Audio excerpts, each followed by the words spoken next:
E aí, meu amigo e minha amiga que está aí do outro lado da telinha, seja bem-vindo a mais um Papo de Sacristia. Meu nome é Marcos e com os meus amigos Davi, Padre Samuel, Ana Emília e Bruno, estamos aqui para dialogar com você. No último encontro nós falamos sobre o Natal.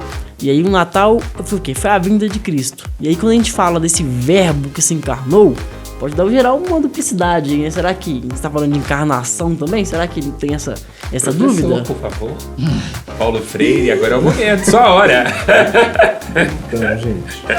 Agora nós vamos ver se Paulo Freire, metodologia Paulo Freire. O que ela vale e o que ela não vale. Eu prefiro deixar para que o Padre Samuel introduza. Vamos deixar a introdução para ele. Eu acho que primeiro as damas. Uai, gente, como assim? Se a gente tá Pega com uma batata batata quente, Não, a gente pode começar por Bruno.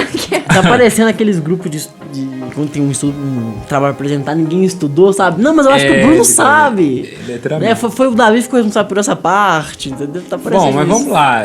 Verbo, né? O verbo é a ação. Quer dizer, todo verbo que nós trazemos para uma língua, de uma maneira geral, não só português, ele diz respeito a um agir. É cantar, falar, jogar, né? Então a ideia seria um pouco isso. É porque, na verdade, a tradução correta, o que está lá é logos, pode servir para palavra, para sentido. Quer dizer, não está ligado sim ao verbo, como é o caso, né? Então a ideia seria, Cristo é este movimento de um dizer que faz as coisas serem. Isso que seria a ideia, imagina. O nada é o silêncio. Então, algo em Deus faz ele pronunciar-se sobre as coisas e elas passam a existir. Então pensa, sopro, a comunicação, o boneco de barro que passa a respirar, a palavra dele que cria os céus, o sopro de seus lábios cria as estrelas. Então isso seria a ideia. Este dizer de Deus, que não pode ser tocado, esse sentido que ele não vê, torna-se carne em Jesus. Agora, pode falar. Eu vou puxar duas coisas disso, né? Que o padre falava sobre o verbo e se pronunciar. A gente pode lembrar também que do Antigo Testamento, da cultura da época, o falar tinha muito significado, tinha muito sentido. Hoje em dia, fala qualquer coisa, deixa de falar também. E se a gente pensar principalmente para a cultura da época, era muito marcante assim, a gente pensar. Se a pessoa Porque fala algo, ela a cultura pronuncia. era oral, né? Exatamente. Tem uma força muito grande. O abençoar, a gente pode pegar Jacó como exemplo. O maldizer também tinha. Que a palavra força. constitui, né? A palavra constitui. Numa cultura como a nossa, onde a palavra vale pouco, tudo tem que ter contrato. Não assina aqui, senão não dá. Você tem que provar. O mundo antigo é excelente a alusão que você trouxe. E aí eu ia puxar outra coisa também quando a gente fala do falar, é que a boca fala do que o coração tá cheio. Então, Nossa, isso é perigoso pra direita, hein? Cuidado, hein? Isso é perigoso. Deixa pra lá. Provocações. vai ter que ter uma nota de rodapé. Provocações é outro programa, outra emissora. Isso é importante. Desculpa. Tô brincando que você saca. Mas eu falo assim, se a gente pensar também, né, que não sei se mais uma vez, me perdoe se leve isso mais como ignorância do que como heresia, mas se é o próprio Deus que fala e se coloca para fora e se faz presença, sai da mística do oculto que a gente não sabe muito bem para chegar àquilo que os nossos olhos veem e nossas mãos apalpam. E isso é São Paulo, o que você acabou de dizer, São Paulo diz, o mistério antes de tudo oculto revelou-se a nós em Jesus Cristo. Que todos nós cheguemos ao conhecimento da altura, da profundidade, da largura do amor de Deus por nós. Então é isso. Cristo é a palavra que Deus pronuncia desde toda a eternidade. Isso aí é doutrina da igreja. Mais uma estrelinha. Mas e Jesus, então, ele é homem ou ele é Deus? Uma boa pergunta para Ário responder, né? Sem o Papai Noel perto. O que vocês acham aí? Vamos pro bolão? O que vocês acham? Palpites. No senso comum, o que o povo acha? Porque eu escuto, pelo que eu escuto as pessoas, eu sinto um pouco o pessoal pensar, não, Jesus é uma coisa, Deus é outra. Acho que os testemunhos de Jeová trazem isso. Inclusive, não só os testemunhos de Jeová, mas os espíritas têm isso. Tem isso também. Bem determinado. Não, Jesus, ele foi um homem muito importante. O que ele deixou para nós foi um grande exemplo. Filho do CEO do dono da empresa, né? Exatamente. Pode ser até um CEO, mas dono mesmo, não é, né? Isso não só... Isso, na verdade, igual a gente está falando, isso, os mormons também. Isso mesmo. Eles acreditam, eles têm lá a Igreja de Jesus Cristo do Santo da Silva dos últimos dias, das últimas semanas, que é um nome grande, que eles não acreditam. Se for ignorância mormon, me perdoem, mas é mais ou menos isso, não. Jesus isso é mesmo. uma coisa, ele tem títulos, mas assim, Jesus não tem bem o monopólio. Eu diria Da que salvação. essa pergunta deu problema pra caramba. Tanto que São Gregório de Nazianzeno, ele, depois que saiu daqueles primeiros concílios, aí ele disse, nunca mais eu volto no concílio. Só dá confusão. Porque foi a pergunta de ouro da primeira era cristã, foi, e aí, é homem, não é? Como é que é? De onde que veio? Qual que é a natureza? Então, é uma pergunta... Mas se vale Jesus for provocação. homem... Se Jesus for homem... Não, Jesus é homem. Homem não chora? É isso que você quer dizer? Você foi o culpado desse. Jesus chorou. Já chegamos a um consenso. Mas e se ele Vai. for homem, sabe? Humano mesmo? E aí, será que nossa fé perde um pouco de sentido? É uma boa pergunta. Perde a fundamentação. E que pode ter sido um problema. Eu acho que quando o Ario um pouco questiona isso, ele tem a sua razão de ser, que ele tá dizendo, uai, mas homem por homem, uai, eu já sou homem, pra que eu vou precisar de um homem pra me salvar? Eu queria lembrar só aqui, o padre perguntou assim, a questão da natureza. Quando você joga isso, você puxa lá uma filosofia que evidentemente o povo hebraico não tinha domínio, mas que se utiliza dessa base. Esse é o ponto. Me permita fazer uma intervenção. O complicado é justamente isso. E o que gera um grande esforço no início da fé cristã é porque você está pegando uma coisa que é muito bem compreendida no hebraico, do tipo, a gente não está preocupado muito com isso, e traduz para uma cultura grega.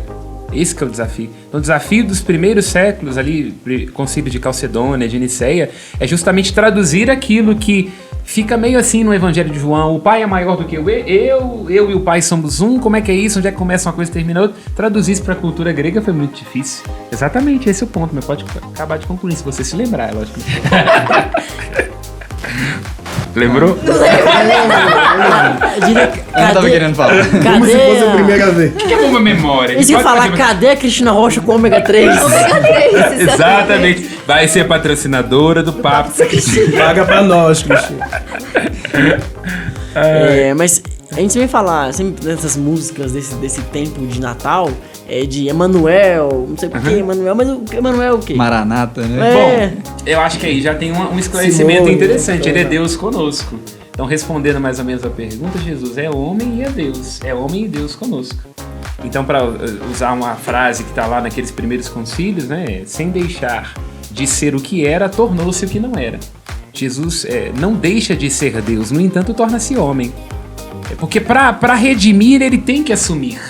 Quer dizer, para ele redimir o gênero humano do pecado e da nossa condição, ele tem que se tornar perfeitamente homem, sem deixar, contudo, de ser Deus. A ideia é que Jesus ele é uma ponte, ele une uma coisa com a outra, entende? Para dar um exemplo muito claro que a gente entende. Jesus ele tem que ser uma espécie de detergente. Por que o detergente ele limpa o óleo da mão? Porque ele é quimicamente bipolar. Não no sentido psicológico, né? Mas do ponto de vista químico. Ele une a polaridade da água à polaridade do óleo. E aí é por isso que ele consegue, juntando as duas coisas, tirá-la das nossas mãos. Mas a igreja sabe onde o humano e o divino se tocam? Ela Onde é o tentou, limite? né, ao longo de muitos anos, reflexionar. O limite é muito complicado. O Porque limite fica só com os municípios. o que sabe é que não vai se misturar. Então, para citar mais uma vez também uma frase que está lá naqueles concílios, né, que daria um funk, alguma coisa bacana, unidos sem se misturar, distintos sem se separar. Então, quer dizer, é unido, mas não mistura. Fica claro Parece uma coisa que campanha de apartheid, né? Exato. Dos anos 60 nos Estados exatamente. Unidos. Unido sem se misturar, distinto sem se separar. Então é unido, homem e Deus verdadeiramente, mas não mistura uma coisa, não virou uma outra. Não a ameba misturou um trem ali e surgiu um outro. Não. Agora também, sendo distinto, não é separado. Verdadeiramente homem, verdadeiramente Deus, mas unido ali no Jesus Cristo, o homem de Nazaré. Agora, a gente falou lá, tem uma alusão que Jesus era o filho do CEO da empresa, não sei o quê. Arrumaram uma vaga de emprego pra ele aqui embaixo, mas de fato, por que ele se encarnou? O que o CEO tava pensando? Então, eu penso que essa também é outra questão. Vou abrir uma filial ali embaixo. É uma outra questão também muito problemática. Por que eu digo? Não, eu não vou voar, não. Acho que é Por que eu digo? Segura aí. O galo, essa é homenagem ao galo. Paga pra nós também. Mas não é. Paga pra nós que tá com a burra cheia de dinheiro. Paga pra nós, cara. Será que se pagar pra nós, o Marcos vem com a camisa do Galo também? Não, Paga não pra vem. nós. Foi um prazer estar entre vocês, meus amigos. Exatamente. Bom, esqueci que ia falar alguém grande. Momento do Bruno. Tá vendo? Tava Assim falando também. Eu ia Bruno comentar, pegou. então deixa eu aproveitar. do galinho, galicé. Não, então, o que eu quero dizer com isso? É quando nós trazemos a perspectiva de que Jesus veio e se encarnou e veio para nos salvar, tem duas possibilidades de nós olharmos, que são incompletas. A primeira é aquela que é defendida lá por Santo Anselmo. Eu não gosto muito dela, não. Que ela diz que Jesus se encarnou para poder nos libertar do pecado e por aí vai. Vai dizer, pai, mas está na igreja, catecismo, aquela coisa toda. Sim, está expresso. Inclusive na perspectiva bíblica. O filho do homem deve morrer, aquela coisa toda. Mas qual que é a ideia que eu trago e que eu acho que ela faz mais sentido hoje em dia de ser compreendida, e a própria dogmática, no meu entendimento, está querendo dizer isso. É que antes do pecado tem a graça. Então o que eu imagino? O apóstolo Paulo, quando ele diz que Deus tem um desígnio de amor e ele nos predestinou já bem antes de o mundo ser criado, para que nós fôssemos perante a sua face, feitos à imagem de Jesus Cristo, sem mácula e santos pelo amor, o que eu entendo? O projeto de Deus já era a nossa salvação, já era o amor, já era se encarnar para que nós pudéssemos estar em união com ele, participar não só da vida divina, mas da natureza divina. Aí vem o pecado, aí o pecado é assumido nesse projeto de Deus. Então que eu penso o seguinte, se for olhar uma visão imediata lá dogmática, e vai dizer, não, ele veio aqui e se encarnou para nos livrar dos nossos pecados. Eu digo que também, mas sobretudo porque nos ama e quer nos salvar. Então acho que o pecado como é que eu vou dizer? Ele é assumido por um projeto de amor. Então a graça, a bondade de Deus, o desejo dele, de que a gente participe da vida, da natureza dele, que a gente possa lá no céu comer picanha e tomar Heineken, é muito maior do que o pecado. Só assume. Mas é que você mandar o filho pra cruz, pra fazer pra isso. Mas aí que eu acho que é interessante, quer dizer, eu não acho que o nosso Deus beba sangue. Não é que teve um destino sangrento da parte de Deus de que o filho tem que morrer. Eu penso que, em sendo os homens maus, isso entra na rota. Entende? O que eu acho que é necessário é que ele participasse da morte. Agora, de que necessariamente Deus é que determinou a maneira grega de um destino determinado, eu acho que... Mas isso é problemático, porque quando você vai lá na Bíblia, vai dizer, é necessário que o filho do homem sofra, entende? Então o sofrimento é que se dá na carne, mas a carne... Ele tinha que participar da natureza humana. E aí eu acho que está escrito ali no texto de uma tal maneira que a gente tem que tomar cuidado para não interpretar que o nosso Deus bebe sangue e que o pecado é que motiva a graça. Do tipo assim, Deus fala, que merda, eu vou ter que resolver essa bodega lá, eu tenho que descer, porque... Não pense que essa seja uma perspectiva lúcida e atual, não. Pense que não. Embora, igual eu tô dizendo, quando você pega ali a matemática e didática, tá dizendo, é necessário que o filho do homem morra, aquela coisa toda, mas aí é uma questão complexa que eu vou trazer aqui, mas acho que ela elucida um pouco. Santo Tomás de Aquino, ele traz a ideia da vontade de Deus e do desígnio de Deus sob duas perspectivas. Um desígnio antecedente e um consequente. O que é um desígnio antecedente? Na cabeça de Deus, todas as coisas são. Ele é presente, passado e futuro, ele está em todos os lugares. Ele tem um desígnio de amor, tudo já é na cabeça de Deus, em ato. Mas nós, enquanto seres humanos, não. A história tem um devir, tem uma liberdade, eu jogo esse celular no chão, ele cai. O que é isso? É um desígnio consequente. Então toda vez que acontece alguma coisa que é da liberdade humana e ela acontece, ela é acolhida no desígnio antecedente. Então não é que Deus quis um sentido estrito de que o celular caísse. Porque se for no sentido estrito, tira a minha liberdade. É que existe uma vontade de Deus, para além de tudo aquilo que acontece, que vai assumindo a colheita da história. Então, sendo Herodes quem era, Pilatos quem era, e aí sabendo que um profeta morre pela sua palavra e pelo seu testemunho, o desígnio de amor de Deus assume isso, aí nós podemos entender. Então quando eles falam, está tudo nos planos de Deus, é literalmente. Aí que eu tô dizendo, no sentido antecedente, não. Porque Deus não pode querer coisa ruim. É no sentido consequente. Já que na cabeça de Deus tudo que vai acontecendo vai sendo recolhido. entende? Recolhido no grande pensamento, na grande mente de Deus, seria essa ideia. Mas isso é muito complexo. São Tomás de Aquino tenta resolver a questão, mas ela é problemática. Eu lembro que eu já tive uma discussão com um professor de teologia, mas não vou citar o nome dele, porque ele agora é professor de uma universidade católica e eu não quero ter problema com a Santa Sé. Professor não, reitor. Traduzindo, ele quer manter o emprego dele, gente. Exatamente. Mas eu já discuti isso em sala de aula. Eu acho que essa compreensão é problemática. Já fiz um trabalho também discutindo sobre Santo Anselmo. Eu não acho que faça sentido hoje em dia pensar que o pecado antecede a graça. Jesus não veio aqui para corrigir uma coisa. Não, ele veio porque nos ama. E aí, ao nos amar, ele acolhe e aí, exatamente, aí as outras coisas vão sendo incluídas, né? Porque senão o pecado antecede a graça. Então quer dizer que se Adão não tivesse pecado, o verbo não teria se encarnado? Tenho minhas dúvidas. São Paulo me ajuda e me autoriza a tê-las. Não ficou muito técnico, não, né? Acho que não, né? Não, todo mundo entendeu o que foi. Não foi latim, não foi grego. Em alguns comentários, em alguns vídeos, alguém disse: Padre Samuel não complica, explica. Só que ela não colocou vírgula, então não sei se ela tava. Se ela estava. Muito bom, muito bom. Não sei se ela tava concordando com você ou te criticando. Muito bom. Então eu não Uma sei. vírgula aí salvou. Muito bom. Contendendo. Mas desde já, Espero que ela não fique brava. obrigado né, pelo com esse comentário, né? Obrigado pelo seu comentário. Eu ia comentar com relação a isso. Lembrou? Pode falar. Se a gente pensar muito... Ficou bem claro que essa pergunta começou de por que ele veio ao mundo, e se fala-se muito da morte dele, né? Para mim tem algo muito objetivo ali. Ele veio para a nossa salvação, e essa salvação passa por meio da paixão que está envolvida a morte. Eu diria que ali ele dá um bug no sistema, né? Que se por meio do pecado de Adão de forma geral, toda a humanidade passa a merecer a morte, né? Isso que é trágico, essa separação entre corpo e alma. O que se fazer então quando Jesus vem? Porque se ele é sem mácula, como o padre comentou, dá um bug na cabeça de Satanás quando ele vai lidar com isso. Mas eu não tenho propriedades... No meu daí eu não sou Satanás. Não tenho propriedade sobre este homem, afinal de contas ele é o próprio Deus e quem me criou, inclusive. Então quebra um pouquinho a lógica, né? A morte ela só entra na humanidade depois do pecado. Mas Jesus faz tão humano que ele resolve, decide, ele quer participar, inclusive, desse sofrimento conosco, de morrer, passar por esse Não, sim, com certeza, processo. não tenho dúvida. E isso está nas escrituras e está na dogmática. Acho que, de fato, é isso mesmo. Ele deixa isso claro. É necessário que o Filho do Homem morra. O que eu enfatizo mais uma vez é que nós temos que tomar cuidado para que junto daí a conclusão seja, então, é o pecado de Adão que motiva a encarnação do Verbo. Eu não acho.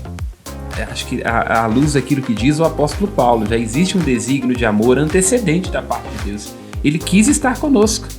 Ele quis nos fazer participantes da sua vida, da sua natureza divina. Isso é para além do pecado. Não é que a encarnação de Jesus é um remédio para o pecado. A encarnação de Jesus se integra num desígnio de amor que redime o pecado. Mas eu acho que o amor de Deus ele está para além do nosso erro, né? Não é uma questão de que senão dá a impressão de que o amor de Deus ele existe sempre como uma compensação para o erro de Adão. Eu acho que não que você disse isso, eu tô só dividindo, né? Eu penso que é problemático. Surgiu uma dúvida aqui. Então, com a morte de Cristo, nós já estamos salvos? Sim, protestantezinho. Depende se você aplica isso na sua vida ou não. A salvação é uma palavra que já foi pronunciada na cruz, mas ela tem que alcançar cada um de nós individualmente na história. A palavra já foi pronunciada, o ingresso já foi comprado, cabe a cada um de nós entrar no trem. Numa porta estreita com muito esforço, diga-se de passagem. Mas entendendo que o Caraca, determinante... foi um diga-se de passagem literalmente. Mas diga-se de... Exatamente, diga-se de passagem, que não é uma coisa literal... Passagem ou passagem bíblica? Esse momento, já momento Carlos Alberto de Nóbrega, isso. E diga-se de passagem, entendendo que a nossa sese, a nossa purificação pessoal, ela sempre vem depois da graça e da misericórdia de Deus. Então não é que a gente vai subindo até que chega lá no céu. Não, Abel já tentou fazer isso e não deu certo.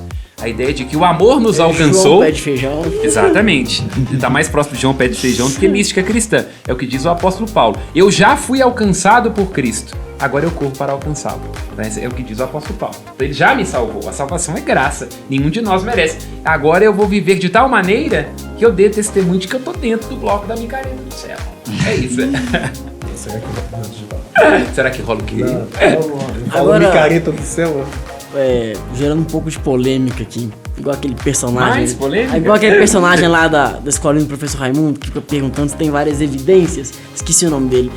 A passagem de Jesus pela terra, se vocês já ouviram falar, se já viram alguma coisa, é comprovado pela ciência? Já acharam as vestes, ossada, dente? Não, ossada não deve ter achado, né? Porque ele não tá no céu. O próprio corpo, o sangue, o Cristo. O dente de leite, às vezes. Pode ser. Mas jogou em cima da fada do dente. Vai ser tipo os dentes de Santa Polônia, né? Quando o Papa teve dor de dente, queria uma relíquia do dente de Santa Polônia. Diz que a quantidade de dentes foi uma coisa terrível. Pois é, né?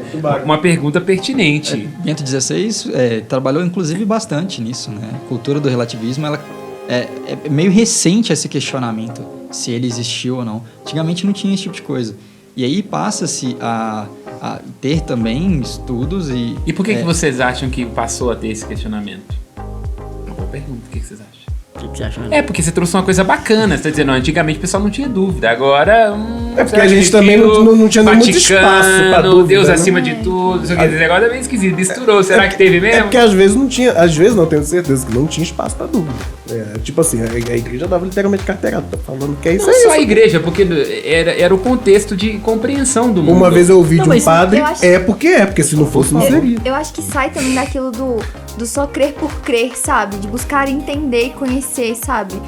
De entender a fé como parte da razão também, sabe? Não aquele sentimentalismo de, foi pronto, sabe? Não, é entender, mas existiu mesmo? Como que foi, sabe? Acho que é algo meio nosso, assim, contemporâneo de se questionar das coisas. Perfeito. Eu acho que também tem isso. Tem um quê que eu acho que é bacana, um pouco assim, olha, o indivíduo contemporâneo quer ser o diferentão. Não, que isso, ser budista é muito bacana hoje em dia, ser espírita. Não, eu sou uma pessoa eclética. Não, quer dizer, como diz agora, cristão, católico. Epilética. Católico, meu Deus do céu, bandeira verde e amarela, que coisa esquisita, aí senão é só ultrapassado e por aí vai. Respira a morte, como minha mãe fala, né? Então acho que tem esse quê, sim, de alguma forma o indivíduo contemporâneo gosta de criticar, mas tem isso também que você falou, quer dizer, hoje em dia nós temos ciência, história, arqueologia. Então, Mas, por exemplo, quando eu vejo por essa perspectiva, a gente tem padre que propôs a teoria do Big Bang a partir a criação de toda uma partícula que não fere de forma alguma. Ou seja, foi um procurar a verdade de forma honesta e ainda baseado naquilo que é a fé.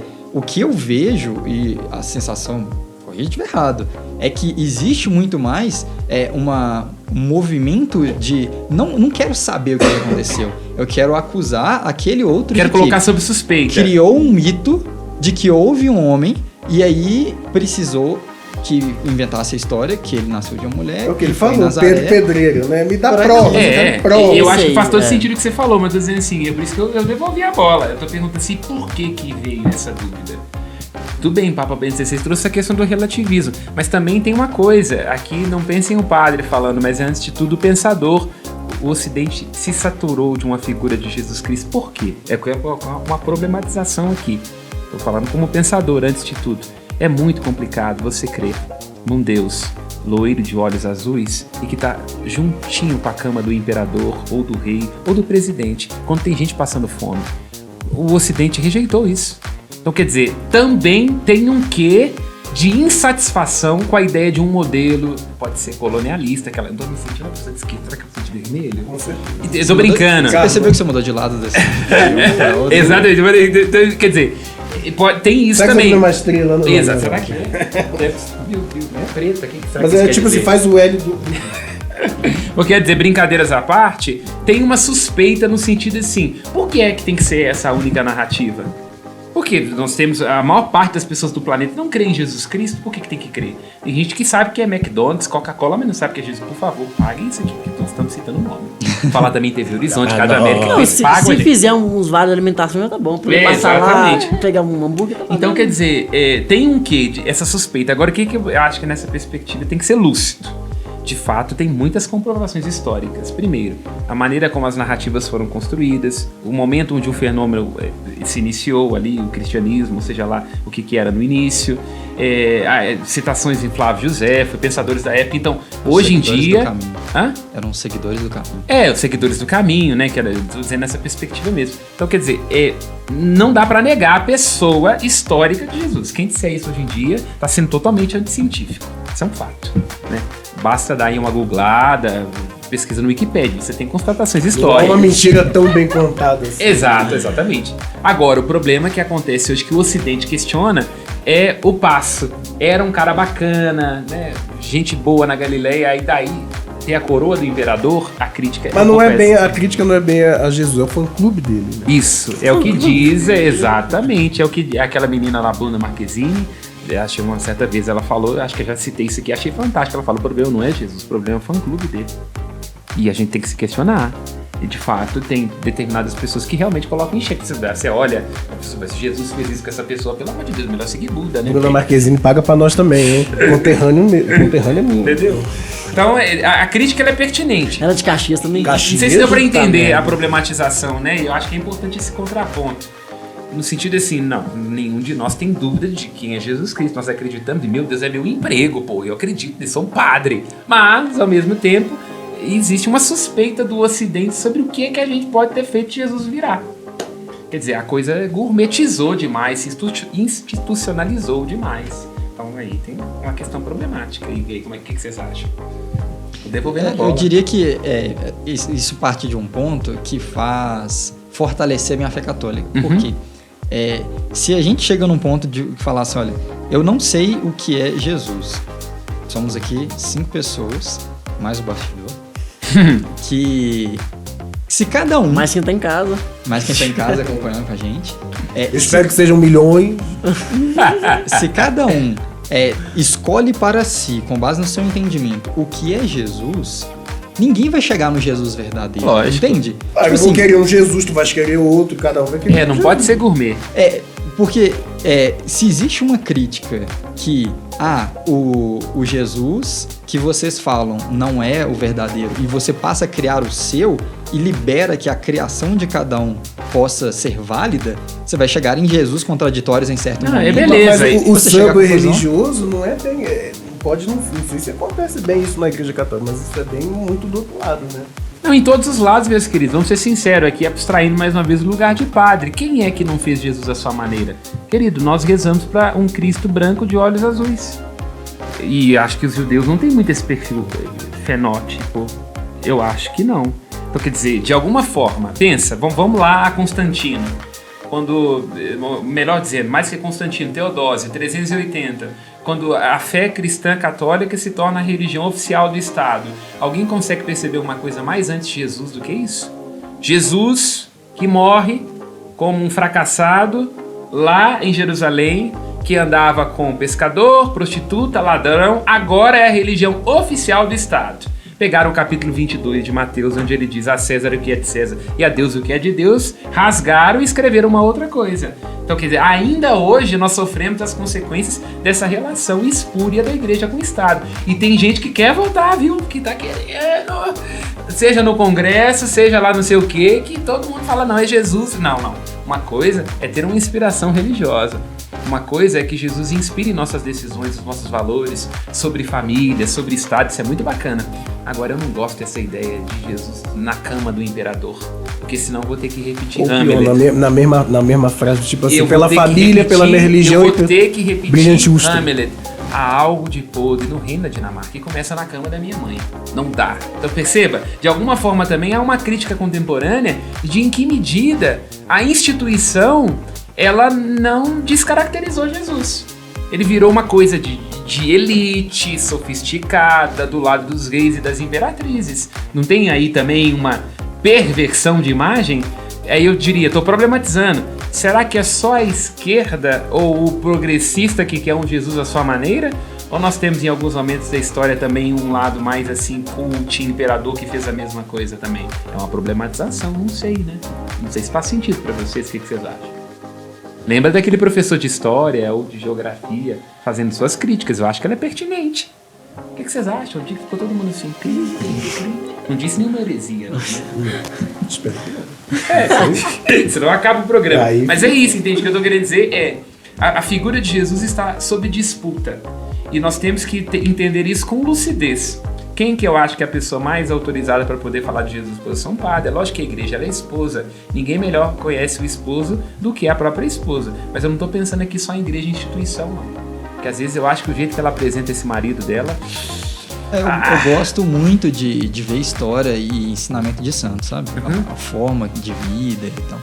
Eu acredito que é uma boa forma de entender, assim. Perfeito. Quando você vê você aprende com os santos, você comenta assim, eu moldo Jesus para mim, você aprende com muitos santos que, na verdade, eu vou rezar para que a minha vontade possa se adequar à vontade de Deus, Sim. seja ela qual for. Essa mudança, por exemplo, você pega como base em exemplos de santos, né?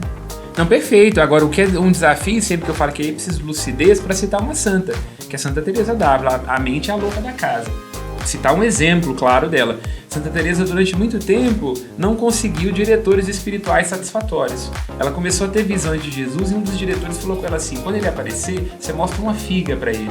Que seria alguma coisa parecida hoje com um gesto obsceno. E esse gesto hoje em dia não é mais obsceno, mas ele é. E algumas culturas acho que talvez ainda seja.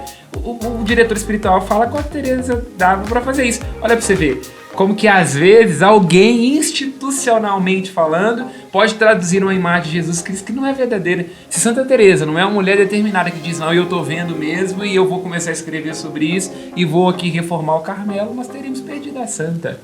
Então eu tô dizendo... É a vendinha da igreja. Porque tecnicamente Jesus é um personagem, uma personagem aqui, estou dizendo personagem no sentido de uma figura, que está o tempo todo sob disputa. E que nós temos que tomar muito cuidado para não querer Jesus à nossa maneira. Porque tem gente que jura que Jesus é um revolucionário che guevarista. E tem gente que jura que Jesus é pró-monarquia. Eu não consigo imaginar qual que é a asneira maior. Eu realmente não consigo. Mas o resto o que pra gente? O que resta para nós, acho que ele deu um bom indicativo. Experiência com Cristo e abertura para que ele fale conosco através da sua igreja. Eu digo igreja, comunidade dos discípulos. Quer dizer, como que eu consigo entender? Vou citar aqui Levinas, um filósofo. Ele diz, quando é que a ética surge? A ética não surge quando eu quero defender o meu direito, ou quando eu quero defender o direito de você que é meu amigo. Ela surge quando eu quero defender o direito dela. Porque pra mim pode ser porque eu quero me agradar, pra você porque te amina, mas ela, a quem eu não conheço. Então eu acho que na perspectiva da igreja é a mesma coisa. O meu Jesus satisfaz a mim, o meu grupinho de WhatsApp, a minha página no Instagram, ou é um Jesus que diz respeito a todos enquanto humanidade? Acho que aí tem um bom caminho pra gente perceber se é espiritualidade, se é fé, se é santidade, ou se é psicose. Aí tem que ir no psiquiatra. Eu diria também, a gente tá aqui, não somos bispos, mas vou fazer analogia. Um sínodo, né? Conversando sobre muitas questões. Lógico. Assim. E eu diria que fala assim também. Porque às vezes a gente tem uma ideia e não vejo problema. A gente tem uma ideia do que Jesus é, e na minha cabeça ele é assim, e a gente precisa ter alguma ideia. Porque senão... Mas ela tem que ser confrontada com a realidade, que é que eu tô falando. Então, Porque se for bonito demais, romântico demais, é uma bolha, Bruno. Não, sim. Porque se o É meu uma Jesus... bolha de burguês safado. Ou então é uma bolha de um esquerda aloprado. Não, entendeu? O que eu tô querendo dizer é isso. O ponto que eu tô querendo mostrar é que quando eu tenho a minha ideia, minha visão, e aí a gente partilha em conjunto, e a gente vê uma visão com outra visão, conversas saudáveis e diálogos de fato, você fala assim, então aquilo que eu pensava, essa parte de fato não faz sentido. E a gente vai refinando e moldando. Claro, em oração também, mas eu falo assim, em comunidade, eu creio muito que o Espírito Santo, como nosso paráclito e guia, ele vai nos conduzindo nessas Mas também não é uma conversas forma de customizar Cristo só que em comunidade? Eu não diria customizar, eu diria entender que o verbo continua se encarnando. O que eu quero dizer? Ele continua em sendo uma palavra que continua dizendo. Então, no momento em que eu, europeu, conversar com um africano, eu vou perceber, eu entendi isso aqui. Mas lá na África tem uma coisa interessante também que me ajuda a entender que Jesus também se manifesta assim. Acho que esse que é o caminho. Aí quando você cita sínodo, o que é um concílio, por exemplo? Por que é chamado concílio ecumênico? Porque ele fala do oikos, da casa que é a igreja.